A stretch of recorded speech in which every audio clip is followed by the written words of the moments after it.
All right, guys and gals of Court Club, and we are cranking our way through December here. I want to let you know how much I appreciate a lot of you folks reaching out.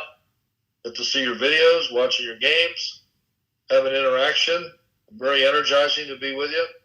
Just want to also remind you that this is a great time. You're spending a lot of time with fellow officials, and you're receiving the benefits of Court Club, and certainly for the good of the game, reaching out to those folks and telling them the benefits of being part of our group and how it kind of has helped you grow as an official. You got to look at it that each one reach one.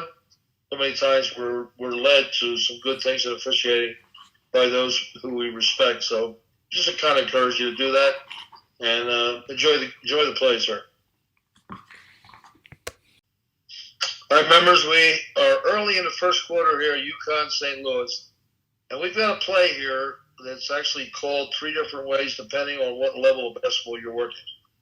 First, when you look at this play, and it's a National Federation play, because the restricted area does not apply, it's not in the game, this is a basketball play. And if you look at the defender's right foot, in a good position, doesn't move, legal position, appears to be offensive foul. Now let's take it one step further. In the men's NC2A, there is no lower defensive box. Consequently, that defender's foot on the restricted area makes this a block. Go to the women's college game, which has the lower defensive box, which makes lots of sense.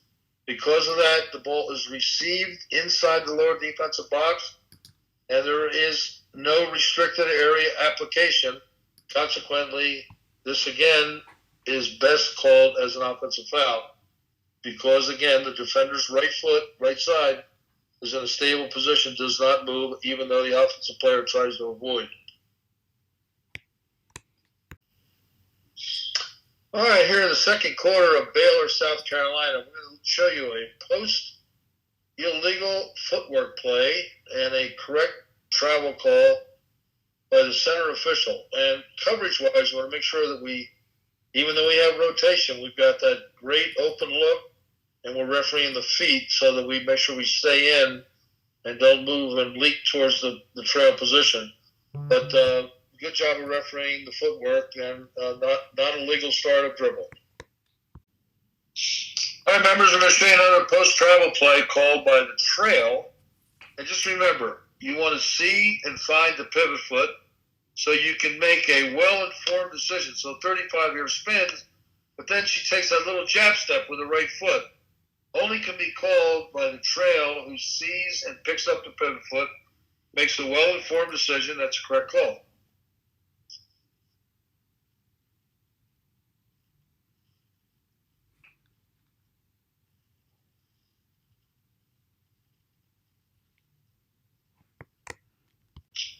All right, let's look at this 3-second play here.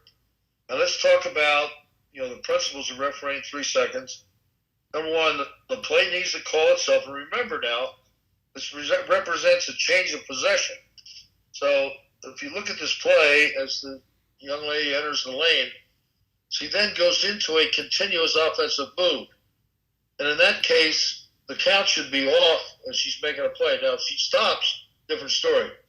But that play right there really cost the possession, took away an opportunity, for scoring, and was really much too quick in the spirit of that play. All right, members, the last couple of weeks we've been showing you lift plays at the rim where we do a great job of refereeing the lift of the defender. So we have another one here. We have a baseline drive, and we've got all three officials here. The lead is on the outside, so you can see the front of the rim, and you see the lift by the Middle Tennessee player, gets to the ball, makes a terrific block, and then we have an inline view here. You can see lead patience, process the play, and reward the great defense. All right, guys, we're going to stay with Middle Tennessee Vanderbilt. And we have a play here where the Middle Tennessee player, number one, very athletic, just runs to the rim hard and seeks the contact, and the defender is legal, and now the contact moves his body. So the key here is that patience, and see the entire play. Because the only reason his body got turned was because of the initiating of the contact by the Middle Tennessee player. That's a really well officiated play.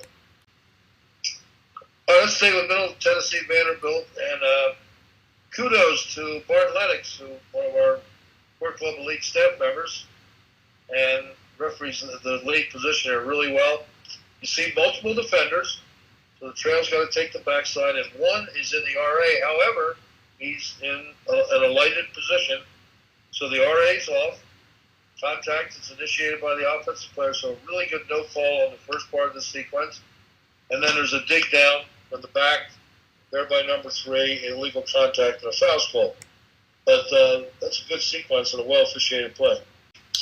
All right, members, for the last play here, once you watch this baseline drive, be patient here on the baseline drives. You have lots of options. But on this play, the defender is just a smidgen late getting there in a legal position. And the offensive player does what good offensive players do, is that he keeps coming and forces a whistle. So that has to be a foul, and if he stepped out of bounds, not out of bounds, because the contact was what caused him to go out of bounds. But again, the offensive player forced the whistle, correct call.